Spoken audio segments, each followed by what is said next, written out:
সকলকে আমার আনন্দিত জয়গুরু। আপনি কি জানেন শ্রী ঠাকুর ১ম কাকে দীক্ষা দিয়েছিলেন? কে ছিলেন সৎসঙ্গের ১ম ঋত্বিক? আজকের এই সুবিশাল সৎসঙ্গ আন্দোলনের সূত্রপাত কাদের হাত ধরে হয়েছিল? আসুন বিস্তারিত জেনে নেই। মহাপ্রভু শ্রী চৈতন্যদেবের একান্ত পার্ষদ অদ্বৈতাচার্যের পঞ্চদশ পুরুষ ছিলেন শ্রী সতীশচন্দ্র গোস্বামী। শ্রী ঠাকুর অনুকূলচন্দ্রের সান্নিধ্যে এসে তার বংশগৌরবের ধারা পুরুষোত্তম পরম্পরাকে সার্থকভাবে বহন করেছিলেন। অধুনা বাংলাদেশের শালগাড়িয়ার ঠাকুরবাড়ির কনিষ্ঠ সন্তান ছিল সতীশচন্দ্র গোস্বামী। শিক্ষাজীবনে প্রথমে ইংরেজি স্কুলে এবং পরবর্তীতে চতুষ্পাঠীতে শিক্ষালাভ করে শাস্ত্রজ্ঞ পণ্ডিত হয়ে বিদ্যারত্ন উপাধি লাভ করেন। শ্রী সতীশচন্দ্র গোস্বামী ছিলেন বংশ পরম্পরায় বৈষ্ণব সমাজের গুরু। পারিবারিক শিষ্য সংখ্যা ছিল প্রায় ১৫,০০০। তিনি বেশিরভাগ সময় শিষ্যদের অনুরোধের ডাকে এক জায়গা থেকে আরেক জায়গায় ঘুরে বেড়াতেন এবং শ্রীকৃষ্ণের নাম ও বিগ্রহ সেবায় নিয়োজিত থাকতেন। ১৩১৯ বঙ্গাব্দের প্রিয় শিষ্যের অনুরোধে বাজিতপুরে পুলিন ঘোষের বাড়িতে সেবা আমন্ত্রণ রক্ষা করতে আসেন। শিষ্যের বাড়িতে প্রবেশ করতেই চোখে পড়ল দেয়ালের গায়ে টাঙানো একটা বাণী, ভোগের দ্রব্য সম্মুখে রাখিয়া ত্যাগই ত্যাগ, নতুবা ত্যাগ ভ্রান্তি মাত্র। বিস্মিত হয়ে পুলিনকে জিজ্ঞাসা করলেন, এই বলা কার? গুরুদেব ব্যতীত অন্য কারো প্রতি অনুরক্তির কথা জানলে গুরুদেব যদি অসন্তুষ্ট হন? মনে এই সংশয় নিয়ে পুলিন নীরবে অপ্রতিভ হয়ে পড়লেন।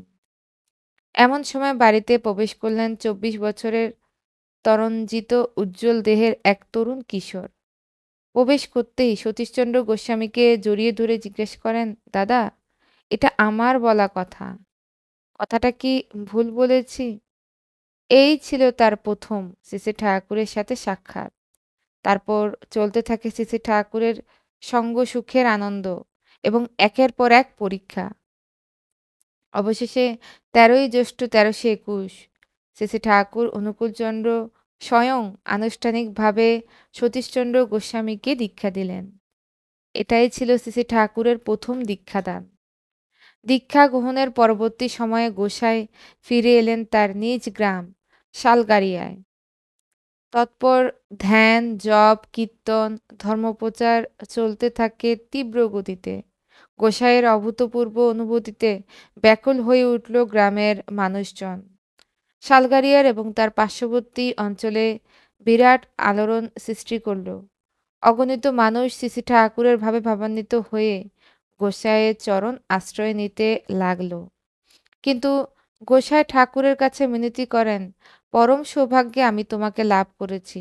তুমি আমার ব্রজের সেই কৃষ্ণ। এবার থেকে আমি তোমার নামে দীক্ষা দিব। আমাকে অনুমতি দাও।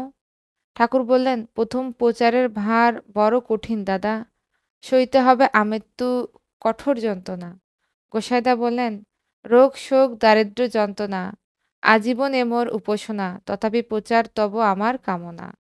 শ্রী ঠাকুর এবার অনন্ত মহারাজ ও সতীশচন্দ্র গোস্বামীকে দীক্ষা দেওয়ার অনুমতি দিলেন। এতদিন গোসাই ছিলেন শত শত মানুষের, স্বয়ং নিজেই গুরু। এখন হয়েছেন তিনি গুরুমুখ। গুরুর প্রতিনিধি হিসেবে এখন দীক্ষা দেন তারই আদেশে। গোসাই তার পূর্বের সকল শিষ্যদের পুনরায় দীক্ষা দিলেন শ্রী ঠাকুরের সৎনামে। এখান থেকেই শুরু হলো সৎসঙ্গ আন্দোলন। এই আন্দোলনের জীবন্ত আদর্শ ছিলেন শ্রী শ্রী ঠাকুর অনুকূলচন্দ্র এবং তারই আদেশে প্রথম জীবন্ত নেতা ছিলেন শ্রীমৎ আচার্য সতীশচন্দ্র গোস্বামী। ১১ই ফাল্গুন শুক্রবার ১২৮১ বঙ্গাব্দে শ্রী শ্রী ঠাকুরের বিশিষ্ট লীলা পার্ষদ ভক্তপ্রবর শ্রীমৎ আচার্য সতীশচন্দ্র গোস্বামীর জন্ম হয়েছিল এবং দেহান্তর ঘটেছিল ১৯শে বৈশাখ ১৩৬৯ সালে। আজ ইষ্ট প্রসঙ্গ এ পর্যন্তই। সকলকে আমার আনন্দিত জয়গুরু।